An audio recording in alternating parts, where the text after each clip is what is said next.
nous avons la vie. Nous disons que le bonheur et la grâce nous accompagneront tous les jours de notre vie. Nous voulons t'écouter encore ce matin, que tu puisses édifier chacun de nous. En ton nom saint, nous avons ainsi prié avec action de grâce. Amen.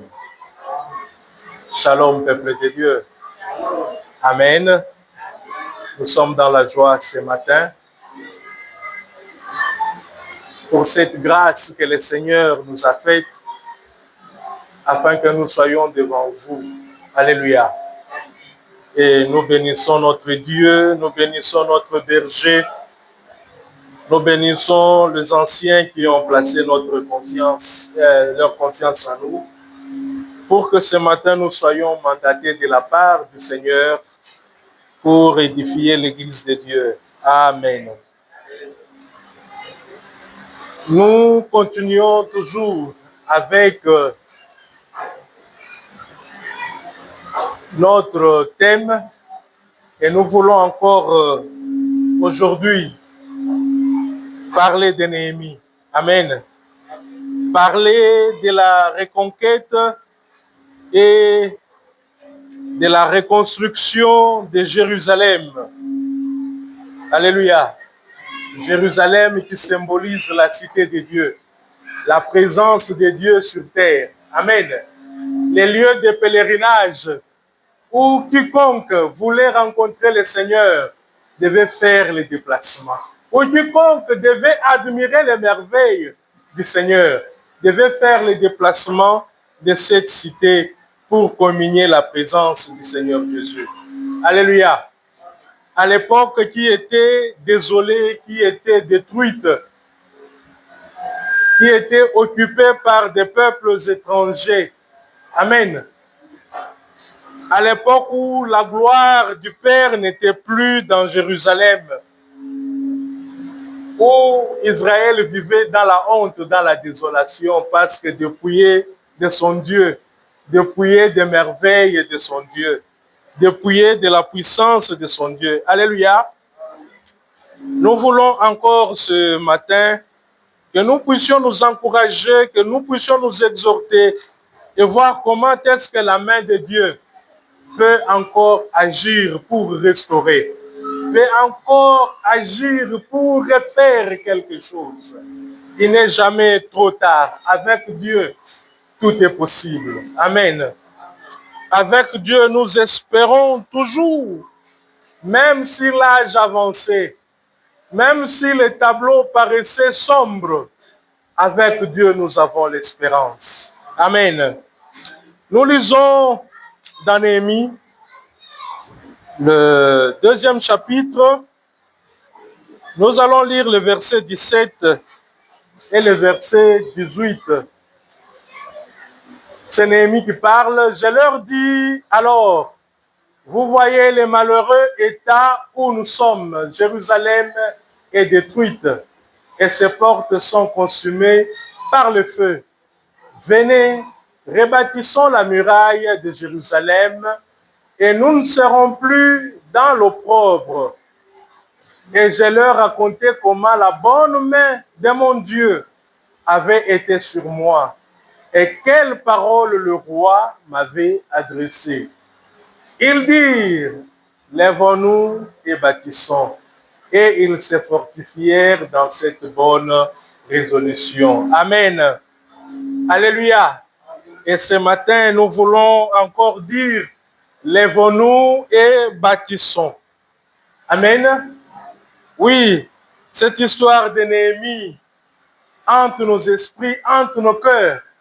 Alléluia. Parce que Dieu a mis à nous un fardeau, une charge à laquelle moi et toi, nous sommes appelés à assumer. Amen. Et j'aimerais que tant que cette charge demeure, que nous soyons dans cet état, que nous nous levions, que nous bâtissions. Amen. Que cela hante nos pensées, que cela hante nos cœurs, pénètre en nous, que ce soit une nourriture pour nous. Amen. Pourquoi? Néhémie, c'est quelqu'un que Dieu a suscité. Plusieurs années après l'exil, il a trouvé ses compatriotes qui étaient déjà de retour à Jérusalem. Il y avait déjà même des sacrificateurs. Donc le service de culte avait déjà repris. Amen. On nous dit qu'il y avait déjà des chefs, il y avait des magistrats. Mais à un certain moment, ces exilés qui sont rentrés se sont butés à une difficulté. Oui, nous savons que les prophéties dites à l'égard de Jérusalem, à l'égard d'Israël, on nous dit que ça sera une terre déserte, une terre abandonnée, un repère de chacals, donc des bêtes sauvages. Donc ça sera une terre que l'homme ne peut plus habiter. Amen. Bien sûr, avec le temps, on a peuplé cette terre avec d'autres nations qui pensaient déjà que Israël ne devait plus avoir une place sur la carte du monde de l'époque. Amen. Et ces Israélites rentrés de l'exil ont été à plusieurs fois découragés. Ils ont fait plusieurs tentatives avec la reconstruction du temple, la restauration de l'autel et tout. Mais avec des temps de difficultés, des temps de tribulation qui les décourageaient et ils abandonnaient. Et pendant ce temps, Néhémie les a trouvés, chacun avait déjà abandonné. Chacun s'occupait plus de sa maison, s'occupait de sa famille. Ne pensait plus à l'œuvre de Dieu, ne pensait plus à la cité de Dieu. Amen. Et c'est dans ce contexte où Israël était intimidé, où Israël était menacé, que Néhémie est revenu.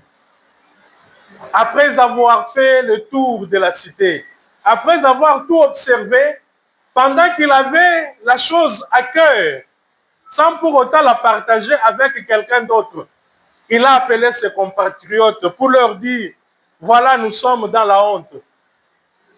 Nos murs sont en ruine. Donc nous sommes insécurisés. N'importe qui peut entrer, n'importe qui peut sortir. N'importe qui peut nous attaquer. Nous ne sommes pas à l'abri. Nous sommes chez nous, mais nous ne sommes pas à l'abri. Nous ne sommes pas protégés. Nous sommes chez nous, mais la gloire de chez nous, nous l'avions perdue. Amen. Nous n'avions plus notre dignité. Parce que notre adoration n'a plus sa place. Notre Dieu n'a plus sa place dans cette cité. Cette cité, c'est la cité de Dieu. Nous devons commencer d'abord par restaurer la présence de Dieu en ces lieux. Nous devons d'abord restaurer ce qui fait que Dieu soit présent pour que nous nous occupions par la suite de notre réinstallation, de notre réinsertion dans cette cité.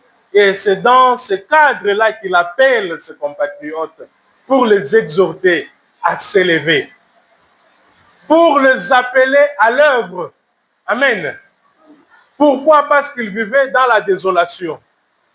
La désolation, ça veut dire tu es là, mais tu n'es pas tranquille, tu n'es pas à l'aise. Amen. Pourquoi? Parce qu'il y a une autre puissance, une autre force qui influence ta vie. Et c'est cette force-là qui faisait que ces Israélites étaient découragés. De temps en temps, ils abandonnaient de rebâtir. De temps en temps, ils étaient appelés à interrompre les travaux de reconstruction. Pourquoi? Ils se sentaient fragiles. Ils se sentaient en mesure d'être anéantis à tout moment, en mesure d'être écrasés. Amen. Je vis, mais j'ai peur d'être écrasé à tout moment. Je deviens faible. Et je vis dans l'opprobre, ça devient une honte, ça devient une désolation. Je vis dans les décombres. Amen. Même si je bâtissais moi-même une belle maison, Dans une cité qui n'a plus de murailles, qui n'a plus de clôture, même la beauté de ma maison sera quelque part mise en évidence. Amen. Même la fierté de ma maison, quelque part, n'aura plus d'importance. Amen. Alors il fallait rappeler le peuple à l'œuvre. L'œuvre qui n'appartenait pas à Néhémie. Sinon, il devait reconstruire tout seul. Il devait se lever de bon matin. Voilà, j'ai fait le tour de la cité, j'ai fait le tour de la muraille, j'ai inspecté toutes les brèches. Moi-même, je me mets à l'œuvre, j'ai déjà l'autorisation du roi. Je commence à reconstruire. Je cherche les briques, je cherche les pierres, je cherche du bois, je cherche ceci, cela, ou bien j'engage mes ouvriers pour le faire. Amen. Mais il s'est dit que ça, c'est une œuvre qui concerne la nation, qui concerne ma nation, qui concerne ma famille, qui concerne mon église. Amen. Voilà pourquoi je n'irai pas seul, mais j'irai avec ma nation. Alléluia. Et pour cela, avec ses compatriotes, ses frères qui étaient déjà découragés, il dit ici que je leur racontais comment la bonne main de Dieu était sur moi et les paroles que le roi m'a dites. Deux choses. La bonne main de Dieu. Alléluia. Ailleurs, on dit de la main bienveillante.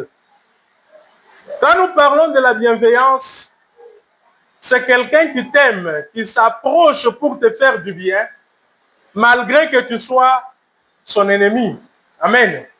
Israël était ennemi de Dieu parce qu'Israël a péché. Israël a été déporté, a été éloigné de Dieu. Amen. Mais Dieu lui a manifesté sa bienveillance. Amen. La main bienveillante. Cette main qui te dit que tu es pécheur. Mais moi, j'ai payé le prix de ton péché. J'ai payé le prix de ton rachat. Je te ramène dans ma maison. Alléluia. Je te ramène sous mon toit. Je te ramène sous ma protection. Je te ramène sous ma garde. Je ne veux plus que tu puisses errer. Un pèlerin errant dans le froid du péché. Non. Maintenant, la lumière de ton berger t'éclaire et te ramène à la bergerie. Alléluia. C'est ça la main bienveillante. La main bienveillante, donc, ça veille sur toi. Rien ne peut te toucher sans cette main-là. Amen. Ta vie est cachée dans cette main. Tu ne te sens plus vulnérable. Tu peux réaliser ta petitesse. Tu peux réaliser tes limites. Tu peux réaliser ta faiblesse. Mais tu n'es pas vulnérable parce qu'il y a une main puissante qui est avec toi. Une main qui pourvoit à tes besoins.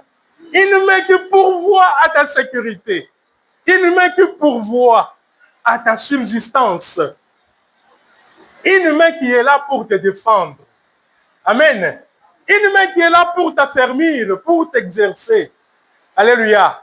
T'exercer à bâtir, t'exercer au combat, t'exercer à résister dans des jours mauvais, t'exercer à résister face à l'ennemi. Quelle que soit sa puissance, quelle que soit son ardeur, quel que soit son arsenal, mais tu as une main puissante avec toi qui t'entraîne dans la victoire. Amen. Tu as cette main-là qui t'accompagne, qui veille sur toi. L'ennemi a dit, a raconté comment la main bienveillante de Dieu était avec lui. Amen. Cette main qui a fait que Néhémie ait des arguments pour convaincre le roi Artaxerxès de les libérer. Amen. Cette main qui peut t'inspirer, toi aussi, dans ton imagination, pour que tu aies une initiative. Comment? Je ferai quoi? Je m'engagerai comment? Alléluia. Cette main bienveillante est sur toi. Parce que Néhémie les avait convaincus que cette bonne main de l'Éternel n'était pas seulement sur lui. Alléluia. Le fait qu'il ne soit plus dans l'exil, qu'il soit en Israël, qu'il soit en Jérusalem. Donc la bonne main de Dieu était aussi sur eux, était avec eux. Alléluia. Il n'y avait plus de raison de craindre. Il n'y avait plus de raison de se décourager. Il n'y avait plus de raison d'abandonner. Mais il y avait des raisons de pouvoir s'élever. Alléluia. Parce que la bonne main de Dieu était avec eux. Alléluia. Et que le roi leur a donné aussi son accord. Le roi a libéré une chanson. Peut-être quelqu'un qui lui serait utile dans son palais. Amen. Mais le roi l'a libéré. Pourquoi? Parce que la bonne main de Dieu d'abord était sur lui. Et Dieu, qui a le cœur de roi dans ses mains, qui les incline comme il veut, a disposé que ce roi-là libère son serviteur. Amen. Afin que le roi puisse écrire, n'est-ce pas, des lettres qui mandatent son serviteur de traverser, de quitter Suse, de quitter la Babylonie jusqu'en Israël. Amen. Et cet homme, qui n'était qu'une chanson, a été accompagné par le chef des armées. Amen. Une armée tout entière l'a accompagné pour qu'il soit sécurisé. Il a eu même le mandat d'accéder au bois du roi. Il a eu cette grâce que le roi pourvoie à tout ce qu'il fallait pour la construction. Amen. Et si cette bonne main est sur toi aujourd'hui, pourquoi te décourageras-tu? Pourquoi te laisseras-tu intimider? Pourquoi te laisseras-tu dans l'abandon? Pourquoi penseras-tu que c'est l'autre qui pourrait faire mieux que moi? Pourquoi ne t'engageras pas-tu? Alléluia. Il t'a déjà récupéré dans sa bergerie. Si tu supposes que tu n'erres plus, tu n'es plus loin de lui, mais qu'il t'a retrouvé et que tu es fils de sa bergerie, donc sa bonne main est sur toi. Alléluia. Sa bonne main est sur toi pour t'affermir, pour affermir tes pas. Amen. Est-ce que nous pouvons lire le psaume 37?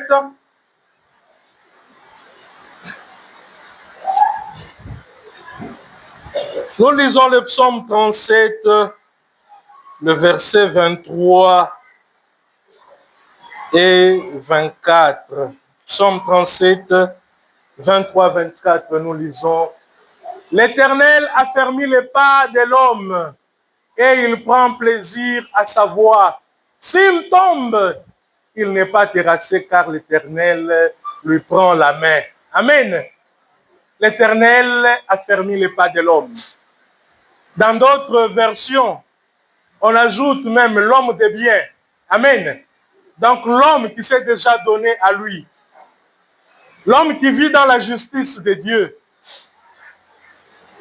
Alléluia. L'homme qui est affranchi par lui, on dit que cet homme, l'Éternel affermit ses pas. Amen. C'est comme les parents. Quand leurs nourrissons, leurs enfants commencent à apprendre à marcher, ils titubent. Le parent exerce l'enfant à la marche, n'est-ce pas? On lui laisse, on le fait marcher, l'enfant tombe, on le relève, on le laisse tituber, on l'exerce. Alléluia. Pour que ses pas s'affermissent. Amen. C'est ce que l'Éternel fait avec l'homme de bien. L'homme qui est disposé à faire son œuvre.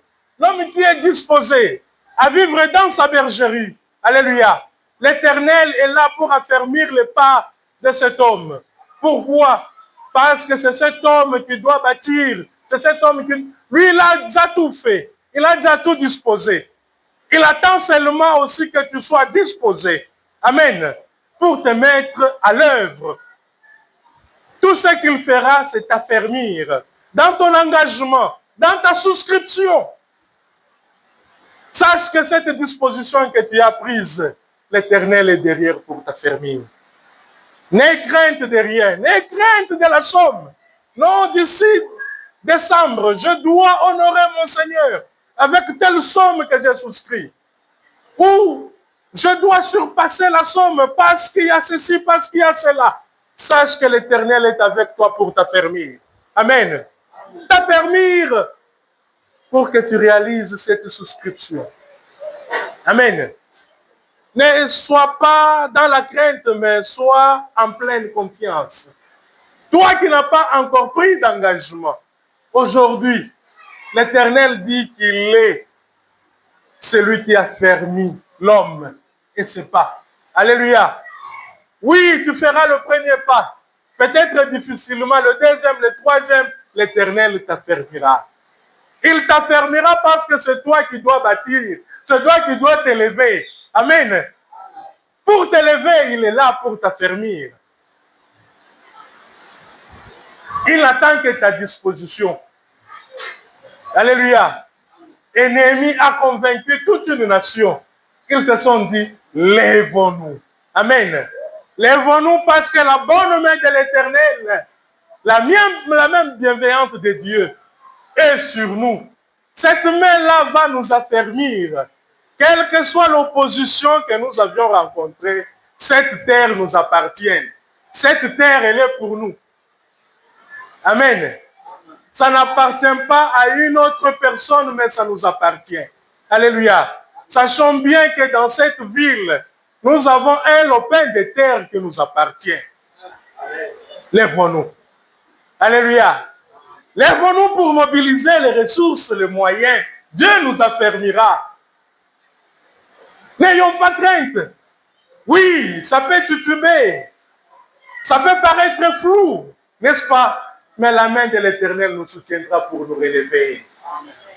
La main de l'Éternel nous soutiendra. N'aie pas peur de la souscription que tu as faite. La main de l'Éternel te soutiendra. Te relèvera et tu accompliras son œuvre. Amen. Oui, c'est ce que Néhémie a dit à ses compatriotes. La main de l'Éternel était sur moi. Voilà comment il a pu disposer le roi. Voilà comment le roi a disposé son armée. Voilà comment le roi a commandé. Même du bois, a instruit qu'on me donne du matériel pour que j'arrive en ces lieux. Voilà comment le roi m'a libéré. A vu que j'étais plus utile ici, dans ma terre, qu'en les servant. Amen. Tu es utile dans cette terre. Tu es utile dans la maison de Dieu. Alléluia. Tu es utile dans la maison de Dieu, que dans ta famille, que dans ton sphère d'activité. Amen.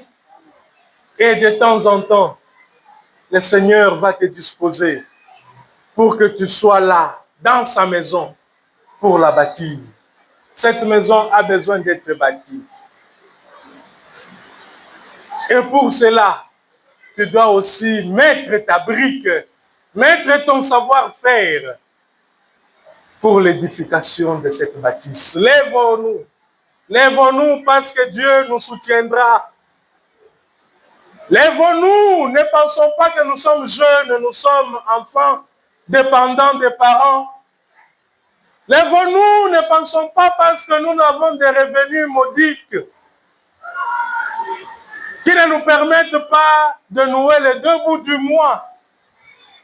Lèvons-nous malgré les défis que nous avons, loyer, facture de ceci, Minerva, tout ça. Lèvons-nous.